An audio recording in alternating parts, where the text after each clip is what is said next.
Thank you very much. Abare Saleo, good afternoon.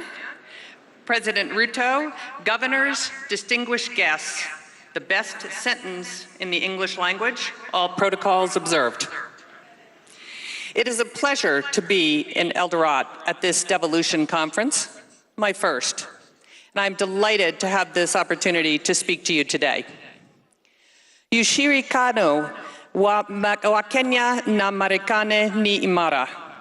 Umajengwa kwa miaka sitini ya maadili na maslahi ya pamoja.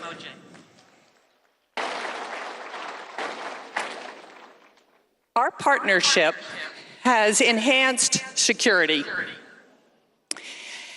and improved the lives of Kenyans and Americans. Since I arrived in Kenya, my team and I have been focused on strengthening the U.S.-Kenya trade investment relationship in coordination with the Kenyan government. The presentation that you are about to hear is one that I have given many times over the past several months to encourage businesses to invest in Africa and Kenya. I want you to hear the pitch too, and hope that you use the data for your own pitches. And I welcome you to add your county to this story.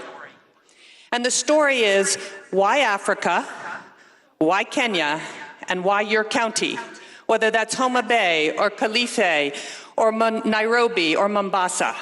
Let us seize this moment to increase bilateral trade and investment to all our citizens. Now, just after I arrived, it became clear to me we needed to update the narrative on Africa. For example, when I was a CEO, I'll be honest, I probably thought about Africa 1% of the time. Many businesses I managed were elsewhere.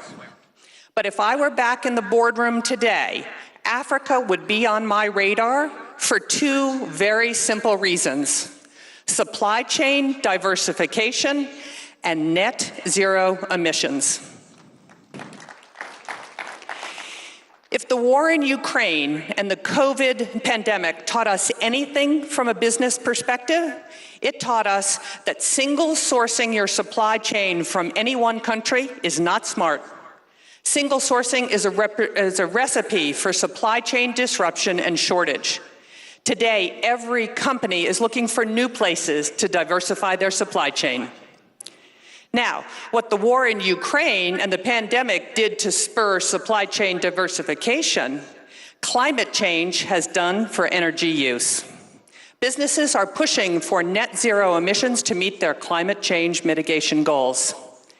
And Kenya, as you know, generates 93% of its electricity from renewable sources, and this percentage is only going to go up with geothermal, solar, and wind investments. And to further emphasize this point, ponder these words from a CEO of a major consumer tech company who I hope to bring to Kenya. He said, "Supply chain diversification is now an essential element of our business, and so is the need to be totally green. In that sense, Kenya seems to offer us a 1-2 punch for success."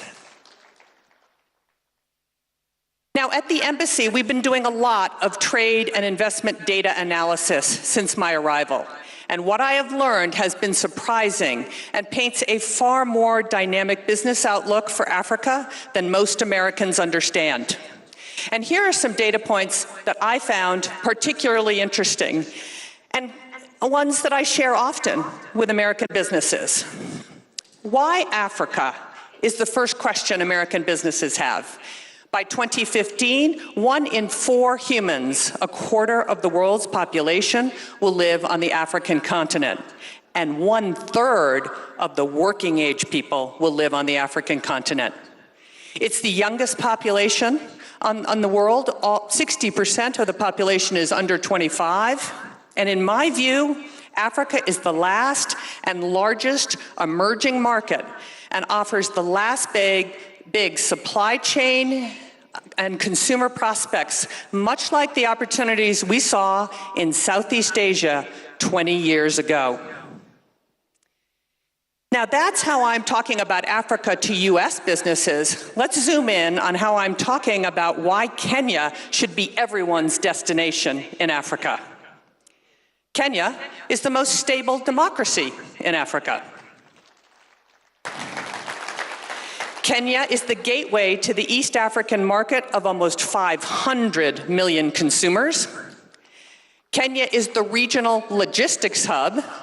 Kenya is the leading regional financial hub, and Kenya, with its Silicon Savannah and super smart engineers, is the region's ICT hub.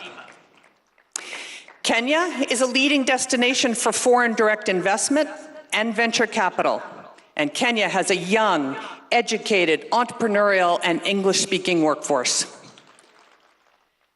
Kenya generates, as I said, over 93% of its energy from renewable sources, and Kenya's largest export market is the United States. Let me repeat, Kenya's largest export is the United States, and we feel Kenya is ready for liftoff as it diversifies. Let me unpack a couple of these areas. Democracy. I arrived in Kenya days before the August 22 general elections. What I witnessed was nothing short of remarkable. Kenya held what many analysts and commentators say was the freest, fairest, and most credible election in Kenyan history. The elections were observed by international and local election organizations, and the results were upheld by the Kenyan Supreme Court, and power was transferred orderly and peacefully at the time. Now, gateway to East Africa. As I said, Kenya is the gateway to East Africa. 80% of East African regional trade passes through Kenya's Mombasa port. In addition, Jomo Kenyatta International Airport in Nairobi is the busiest airport in East Africa, served by 40 passenger airlines and 25 cargo carriers, including FedEx and DHL. Kenya also has some excellent infrastructure, such as the Standard Gauge Railway, a series of new roads, and modern ports. From a financial and technology hub perspective, Kenya is already the regional financial hub for East Africa. Several international banks have been present in Nairobi for decades, and five major global financial institutions like the World Bank and the International Monetary Fund have established their regional headquarters in Nairobi. The region's regional stock market sits in Nairobi, and the city hosts the necessary legal, accounting, and consultancy services to preserve and accelerate this.